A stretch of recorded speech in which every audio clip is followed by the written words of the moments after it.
ஒரு மனிதன் தன் மனைவி மற்றும் குழந்தைகளுடன் வீட்டில் தூங்கிக் கொண்டிருந்தான். திடீரென்று கதவை பலமாக தட்டும் சத்தம் கேட்டது.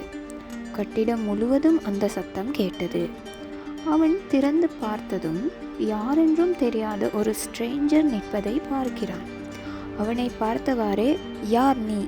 என்று கேட்க, அதற்கு அந்த ஸ்ட்ரேஞ்சர் சொல்கிறான், "கவலைப்படாதே, நான் எழுப்பிய சத்தம் உனக்கு மட்டும்தான் கேட்டது. இந்த கட்டிடத்தில் உன்னை தவிர வேறு யாராலும் என்னை பார்க்க முடியாது." "அது எப்படி சாத்தியம்?" என்று அந்த மனிதன் கேட்டார்.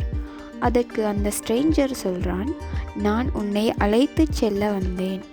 "நீ ஏன் என்னை அழைத்துச் செல்ல வந்தாய்?" என்று அந்த மனிதன் அந்த ஸ்ட்ரேஞ்சரை பார்த்து கேட்டான். அதற்கு அவனோ, "உன்னுடைய நேரம் வந்துவிட்டது" என்று கூறினான். இதை கேட்ட அந்த மனிதன் தடுமாற்றம் அடைந்து, "எனது மனைவியை எழுப்புவதற்கு எனக்கு அனுமதி தாருங்கள்" என்று கெஞ்சினார். "இன்று எனது மனைவி செய்த அற்புதமான உணவிற்கு நான் அவளுக்கு நன்றி சொல்ல விரும்புகிறேன். நான் ஒருபோதும் அவளை பாராட்டியதே இல்லை. வேலை அழுத்தத்தில் இருந்ததால் அவளை பாராட்டவில்லை." அந்த ஸ்ட்ரேஞ்சரோ, "அதற்கெல்லாம் நேரமில்லை" என்று கூறினான்.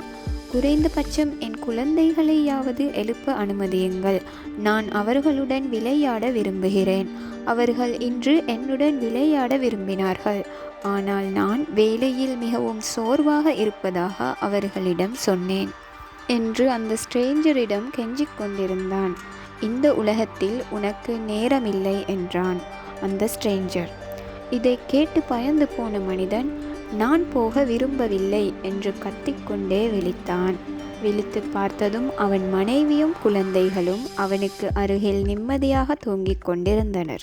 இந்த கனவிற்கு பிறகு அந்த மனிதன் மனம் மாறி தனக்கு கிடைத்த உறவுகளை மதிக்கத் தொடங்கினான்.